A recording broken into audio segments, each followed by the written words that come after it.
दिनों से फोन आ रहा है और हर साल आता है, मौलवी साहब कुर्बानी का जानवर लाया हूं, उसकी पूंछ कट गई, उसकी सींग टूट गई, उसको चोट लग गई, कुर्बानी होगी कि नहीं होगी? बहुत अच्छी बात है। एक आदमी को अगर इस बात की फिक्र है कि उसकी कुर्बानी के जानवर में कोई ऐब तो नहीं है, उसकी कुर्बानी कबूल होगी कि नहीं होगी, अगर इस बात की चिंता और फिक्र है, बहुत अच्छी बात है। मगर अफसोस के साथ कहना पड़ता है, कुर्बानी के जानवर में ऐब है तो कुर्बानी कबूल नहीं होगी। और कुर्बानी करने वाले में हजारों ऐब हैं। वो रियाकार भी है, वो जिनाकार भी है, वो बेनमाजी भी है, वो हराम खोर भी है, वो सूद खोर भी है, लेकिन उसके दिल में एक बार ये ख्याल नहीं आता इतने ऐब मेरे अंदर है, मेरी कुर्बानी कबूल होगी कि नहीं होगी। बकरे की सींग टूट जाए, बकरे की पूंछ कट जाए, बकरे को चोट लग जाए तो मौलवियों से मसला पूछता है, अपने बारे में गौर नहीं करता कि मेरे अंदर ऐब नहीं, मेरे अंदर कमी नहीं, मेरे अंदर मिस्टेक नहीं, मेरे अंदर तो ब्लंडर से बड़े बड़े गुनाह मैं कर रहा हूं, कबीरा गुनाहों का इर्तिकाब कर रहा हूं। मैं अल्लाह को क्या मुंह दिखाऊंगा और मेरी कुर्बानी और मेरी नेकियां अल्लाह क्या कैसे कबूल होंगी? मेरे प्यारे साथियों, हम इस तरीके से क्यों नहीं सोचते हैं? ये कुर्बानी उस नबी की यादगार है मेरे साथियों, जिस नबी का कुरान में अल्लाह ने जहां जिक्र किया है, कभी गौर कीजिएगा, कुरान में इब्राहिम अलैहिस्सलाम का जहां पर भी नाम आया है, अल्लाह ने आगे पीछे एक बात जरूर कही है कि इब्राहिम मुसलमान थे। भाई ये बात कहने की क्या जरूरत थी, ये तो सबको पता है। इब्राहिम कोई काफिर नहीं थे, इब्राहिम कोई मुशरिक नहीं थे। अल्लाह बार बार कुरान में ये क्यों कह रहा है कि इब्राहिम मुसलमान थे? मा काना इब्राहिम यहूदिय्यन वला नसरानिया, इब्राहिम यहूदी नहीं थे, इब्राहिम ईसाई नहीं थे, वलाकिन काना हनीफम मुस्लिमा, इब्राहिम अल्लाह के सच्चे पक्के मुसलमान बंदे थे। वमा काना मिनल मुशरिकीन, इब्राहिम मुशरिकों में से नहीं थे। आय अल्लाह, ये तो हम भी जानते हैं कि इब्राहिम मुसलमान थे, ये बार बार तू कुरान में क्यों बता रहा है? मेरे प्यारे साथियों, स्कूल में टीचर पढ़ाता है, पढ़ाने के दो तरीके होते हैं, एक थ्योरी होती है, एक प्रैक्टिकल होता है। टीचर किताब में देख के पढ़ा देता है, ये थ्योरी होती है, और टीचर प्रैक्टिकल करके दिखाता है, बच्चों ऐसे करना। जब प्रैक्टिकल करके दिखाता है तो उसका ज्यादा असर पड़ता है लोगों के दिल और दिमाग पर। मेरे प्यारे भाइयों, इस्लाम क्या है, इस्लाम की थ्योरी क्या है? कुरान और हदीस है। इस्लाम किसको बोलते हैं ये आपको देखना है तो कुरान देख लो, या आपको देखना है तो हदीस देख लो। लेकिन इस्लाम प्रैक्टिकल अगर देखना है, इस्लाम पर अमल कैसे किया जाए, इस्लाम को फॉलो कैसे किया जाए, तो कुरान कहता है इस्लाम को प्रैक्टिकल अगर देखना है तो इब्राहिम को देख लो।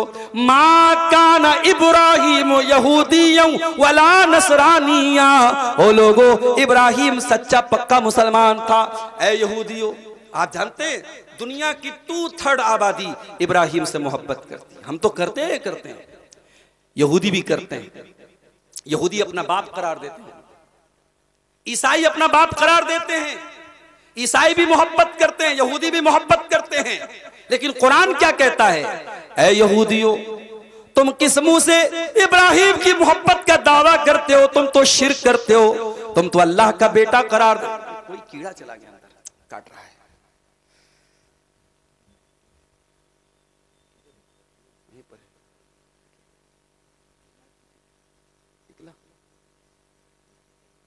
पता नहीं कहां से, लग रहा है पड़ोसी मुल्क से आया है।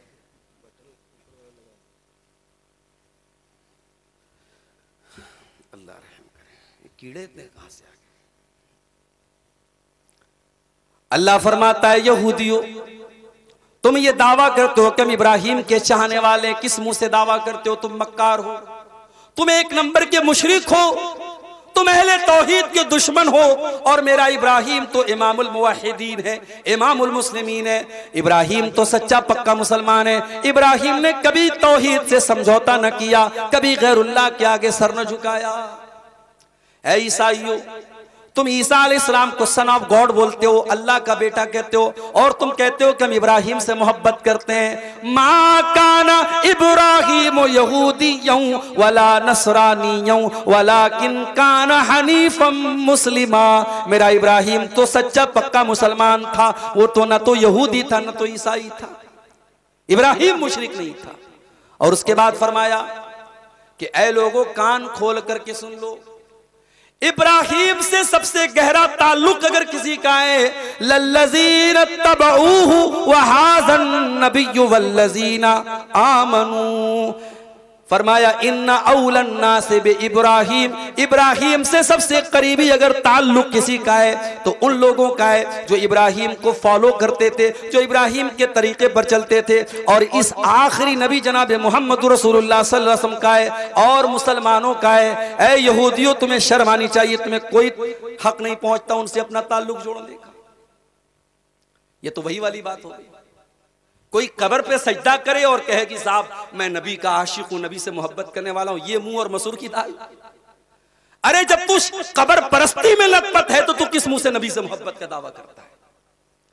जिसकी गर्दन, जिसकी पेशानी कब्रों और मजारों पर झुकती हो और वो ये कहे कि मैं मुस्तफा का चाहने वाला हूं, बहुत बड़ा मक्कार और झूठा है। अरे मेरे मुस्तफा, मेरे नबी, मेरे मोहम्मद सल्लल्लाहु अलैहि वसल्लम तो अपने इंतकाल के पहले अपनी उम्मत को कब्र परस्ती से रोक गए। हजरत आयशा फरमाती हैं अल्लाह के प्यारे नबी अपने मरजुल मौत में उस बेचैनी के आलम में जब आप चादर को कभी ओढ़ लेते थे कभी फेंक देते थे, उस बेकरारी के आलम में आपने क्या फरमाया? लानल्लाहुल यहूद वन नसारा इत्तखज़ू कुबूर अंबियाइहिम मसाजिद। अल्लाह की लानत हो यहूद और नसारा के ऊपर, उन्होंने अपने नबियों की कब्रों को सजदा करने की जगह बना लिया। तो कब्र परस्त अगर ये बोले कि मैं नबी का चाहने वाला हूं तो कितना बड़ा झूठा दावा है। ईसाई बोले कि मैं इब्राहिम का मानने वाला हूं, अरे जब तू ईसा को अल्लाह का बेटा मानता है तो तू किस मुंह से इब्राहिम के साथ अपना रिश्ता जोड़ता है? इब्राहिम तो तौहीद वाले थे, साफ सुथरी तौहीद वाले। इब्राहिम की तौहीद वन साइडेड थी, इब्राहिम की तौहीद में कोई सॉफ्टनेस नहीं थी, कोई उसमें मुफाहमत नहीं थी, कोई कॉम्प्रोमाइज नहीं था, तौहीद में कभी कोई समझौता नहीं। आज अफसोस की बात है हम उस लेवल पर पहुंच चुके हैं, उस मकाम पर पहुंच चुके हैं कि हमारी बहू बेटियां किसी के प्यार और मोहब्बत के नाम पे इस्लाम को त्यागने को तैयार है। अभी आज मैंने एक न्यूज पढ़ी, जगह का नाम मैं भूल रहा हूं, एक मुसलमान लड़की मुर्तद होती है, गैर मुस्लिम लड़के से शादी करती है, 4 साल तक वो लड़का इसके साथ इस्तेसाल करता है, इसके जिस्म के साथ खेलता है और उसके बाद दूसरी शादी करने लगता है। और जब ये मना करती है तो उल्टे इसी लड़की के खिलाफ केस करता है और कहता है ये लव जिहाद का मुझको शिकार बना रही थी और इसने नाटक किया था और ये इस्लाम को छोड़ा था इसने मुझे फंसाने के लिए, उल्टे लड़की के खिलाफ केस कर देता है। और ये न्यूज जब अखबार में आती है तो मैंने फेसबुक पर कहीं पढ़ा कि उस न्यूज के साथ ये बात लिखी थी, वो तो इज्जो मन तशा वो तो जिल्लो मन तशा, इज्जत का मालिक अल्लाह है। तूने इस्लाम को छोड़ा था, तूने ईमान को छोड़ा था, आज अल्लाह ने तुझे जलील कर दिया। और यह हर उस इंसान का अंजाम होने वाला है जो इस्लाम और ईमान को छोड़ के मुर्तद हो जाता है।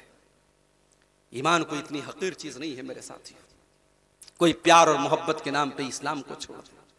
इस्लाम के लिए गर्दनें कटाई गई हैं, इस्लाम के लिए जानें दी गई हैं, इस्लाम के लिए माल असबाब घर बार वतन बाल बच्चे सब छोड़े गए हैं। और सहाबे किराम ने यह काम किया है मेरे प्यारे साथी। तो इब्राहिम अलैहिस्सलाम की जिंदगी से हमें यह सबक मिलता है कि तौहीद को नहीं छोड़ना। इन्ना इब्राहीमा काना उम्मतन कानितन लिल्लाहि हनीफा। इब्राहिम अल्लाह के सच्चे पक्के मुसलमान बंदे थे। इब्राहिम अकेले एक उम्मत के बराबर थे। एक पूरी उम्मत की तौहीद को तराजू के एक पल्ले पर रख दिया जाए और इब्राहिम की तौहीद को तराजू के दूसरे पल्ले पर रख दिया जाए तो इब्राहिम का पलड़ा भारी हो जाएगा। इब्राहिम अकेले एक उम्मत के बराबर थे, कानितन लिल्लाह, और इब्राहिम अल्लाह के फरमा बरदार थे। अल्लाह ने जब भी कोई हुक्म दिया इब्राहिम ने अपने सर को झुका दिया। इब्राहिम अपॉर्चुनिटी देखकर, मौका देखकर अल्लाह का हुक्म नहीं मानते थे।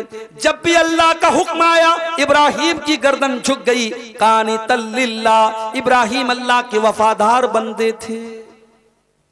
मेरे भाइयों, कुर्बानी करने के पहले ये सोच लो कि इब्राहिम का तरीका तुमने कितना अपनाया है। इब्राहिम वफादार थे, हम गद्दार हैं। हमसे बड़ा नमक हराम कौन होगा? जिस अल्लाह की दी हुई ऑक्सीजन में सांस लेते हैं, जिस अल्लाह की धरती पर चलते हैं, जिस अल्लाह के आसमान के नीचे रहते हैं, जिस अल्लाह की हवाओं से फायदा उठाते हैं, जिस अल्लाह का दिया हुआ पानी पीते हैं, जिस अल्लाह की दी हुई ग़िज़ा खाते हैं, उस अल्लाह का नाम भी कितने मुसलमान 24 घंटे में एक बार भी नहीं लेते। अरे हमसे बेहतर तो वो जानवर है, वो कुत्ता है जिसका मालिक उसे चंद हड्डियां दे दे तो मालिक के पीछे पूंछ हिलाता हुआ टहलता है। हमसे बेहतर तो वो घोड़ा है जिसका मालिक उसे थोड़ा सा चारा खिला दे, अपने मालिक के लिए जान दे देता है।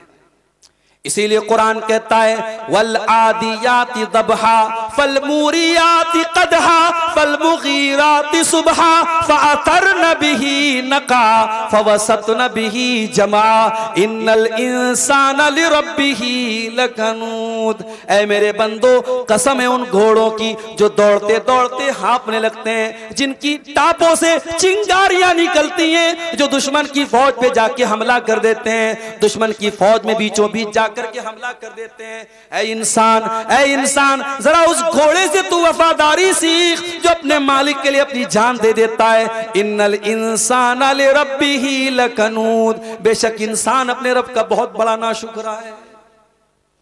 इब्राहिम से वफादारी सीखो मेरे साथियों। इब्राहिम वफादार थे। आज इब्राहिम के इतना ऊंचा मकाम क्यों मिला? हम नमाज पढ़ते हैं, नमाज में हम दरूद शरीफ पढ़ते हैं। दरूद में हम क्या पढ़ते हैं? अल्लाहुम्मा सल्ली अला मुहम्मद व अला आले मुहम्मद कमा सल्लैता अला इब्राहीम व अला आले इब्राहीम इन्नका हमीदुम मजीद। ऐ अल्लाह, तू रहमतें नाजिल फरमा मोहम्मद सल्लल्लाहु अलैहि वसल्लम के ऊपर और आपकी आल के ऊपर, जिस तरीके से तूने रहमतें नाजिल फरमाई इब्राहिम पर और इब्राहिम की आल पर। ऐ अल्लाह, तू काबिल तारीफ बुजुर्गी वाला है। अल्लाहुम्मा बारिक अला मुहम्मद व अला आले मुहम्मद कमा बारकता अला इब्राहीम व अला आले इब्राहीम इन्नका हमीदुम मजीद। ऐ अल्लाह, तू बरकत नाजिल फरमा मोहम्मद सल्लल्लाहु अलैहि वसल्लम के ऊपर और आपकी आल के ऊपर, जैसा कि तूने बरकतें नाजिल फरमाई इब्राहिम पर और आले इब्राहिम पर। दरूद शरीफ में इब्राहिम का नाम लेते हैं। कुछ तो खास बात है इब्राहिम के अंदर, कुछ तो स्पेशल है कि हम दरूद पढ़ते हैं अपने नबी के ऊपर और नाम इब्राहिम का भी लेते हैं। क्या अल्लाह, तू वैसी बरकत नाजिल फरमा जैसी बरकत तूने इब्राहिम पर नाजिल फरमाई। और मेरा जुमला नोट कर लो, आज औलाद से हम मोहब्बत करते हैं ना, हाय हाय हाय कितनी मोहब्बत करते हैं। अभी शेख जमील अख्तर साहब बेटियों पर एक नज़म पढ़ रहे थे। एक दिन हमारे मदरसे में एक आदमी आया, बीमा वाला, वो आते हैं ना लाइफ इंश्योरेंस वाले, LIC वाले। उसको किसी ने बता दिया अब्दुल गफ्फार साहब की 3 बेटियां। मेरे पास आया, कहा कि अरे मौलवी साहब, आपको 3 बेटियां हैं, शादी के टाइम आपको बहुत पैसा चाहिए, तीनों के नाम पर आप पॉलिसी ले लीजिए। मैंने कहा तू यहां से चला जा भाई। बेटी वालों को इतना मजलूम बना देते हैं दुनिया वाले, ऐसा लगता है कि बेटी नहीं बोझ आ गई। बेटी के नाम पर कोई LIC ले रहा है, कोई प्रॉपर्टी खरीद के रखे हुए है, कोई अभी से ही सोना बहुत महंगा हो रहा है, सोना ले के रख लो, बेटी की शादी के टाइम देना पड़ेगा। इतनी फिक्र है बेटी के मुस्तकबिल की। इब्राहिम ने हमें एक सबक ये भी दिया है मेरे भाई, औलाद की फिक्र है तो सोने की तैयारी मत करो, प्रॉपर्टी की तैयारी मत करो, इंश्योरेंस की पॉलिसियां मत लो। अगर वाकई औलाद की फिक्र है तो औलाद की आखिरत की फिक्र, औलाद के अकीदे की फिक्र करो। तुम्हारी औलाद कल सोने और चांदी में नहा भी जाए, लेकिन अगर अपने ईमान से हाथ धो दे, अपने अकीदे से हाथ धो दे, मेरे प्यारे साथियों, कल कयामत के दिन जहन्नम की आग में जलेगी। क्या तुम ये गवारा करोगे कि मैं तो जन्नत में चला जाऊं, मैं तो तौहीद वाला होकर के जन्नत में चला जाऊं, मेरा सगा बेटा, मेरी सगी बेटी, मेरा खानदान, मेरा परिवार जहन्नम की आग में जल जाए? या अय्युहल्लज़ीना आमनू कू अनफुसकुम व अहलीकुम नारा, ऐ ईमान वालो अपने आप को और अपने परिवार को जहन्नम की आग से बचाओ। क्या तुम ये गवारा करोगे कि तुम्हारा परिवार जहन्नम की आग में जाए? अगर गवारा नहीं करोगे तो अपने आप को भी जहन्नम की आग से बचाओ और अपने बच्चों को भी जहन्नम की आग से बचाओ। इब्राहिम को जब भी फिक्र थी, अपने बच्चों के ईमान की फिक्र थी, अपने बच्चों की अकीदे की फिक्र थी, क्या दुआ करते हैं? व जुनुबनी व बनिया अन नअबुदल असनाम, आय अल्लाह तू मुझे भी शिर्क से बचाना और मेरे बच्चों को, मेरे बेटों को, मेरी आने वाली नस्लों को तू शिर्क से बचाना। अपनी आने वाली नस्लों की फिक्र की इब्राहिम अलैहिस्सलाम, उनकी तौहीद की फिक्र की। सोनाकोड़ वालों और आसपास के आए हुए मेरे भाइयों, मेरी बहनों, आप नहीं जानते 20 साल बाद हालात क्या होंगे। अहले हदीस बस्तियों में ताजिया उठते हुए मैंने अपनी आंखों से देखा है। उलमा नहीं है, मदरसे नहीं है, कोई बताने वाला नहीं है, कोई रहनुमाई करने वाला नहीं है। अहले हदीसों के यहाँ शादियों में बैंड बाजे बज रहे हैं। आप कटिहार के और पूर्णिया के इलाकों में जाके देखिए, मालदा के करीब के बाज इलाकों में अहले हदीसों का तावीज भी हो रहा है। मज़ारों और कब्रों पे अहले हदीस के घर का बच्चा जा रहा है। ये क्यों हो रहा है? इल्म नहीं है, इल्म नहीं है, कोई बताने वाला नहीं, कोई रहनुमाई करने वाला नहीं। 20 साल बाद आपकी नस्ल का क्या होगा आप नहीं जानते। इसलिए अभी से फिक्र करो मेरे भाई। बच्चों को स्कूल में पढ़ाओ, मैं मना नहीं करता, मगर अपने बच्चों को स्कूल की तालीम के साथ साथ कम से कम दीन की इतनी तालीम दे दो अपने बच्चों को, अपनी बच्चियों को, कि दुनिया का कोई तूफान आ जाए उनको उनकी तौहीद से न हटा सके। उनकी अकीदे की और उनकी तौहीद की बुनियाद को इतना मजबूत कर दो। ये सबक भी हमें इब्राहिम अलैहिस्सलाम ने दिया है। और कभी गौर करना, कुरान में इब्राहिम अलैहिस्सलाम की जहां पर भी कोई दुआ बयान हुई है, उन्होंने अपनी औलाद के लिए जरूर दुआ की। हम लोग अपनी औलाद के लिए क्या दुआ करते हैं? अल्लाह मेरी औलाद को सेहत दे दे, तंदुरुस्ती दे दे। ऐ अल्लाह मेरी औलाद को बरकत दे दे, माल दे दे, जमीन दे दे,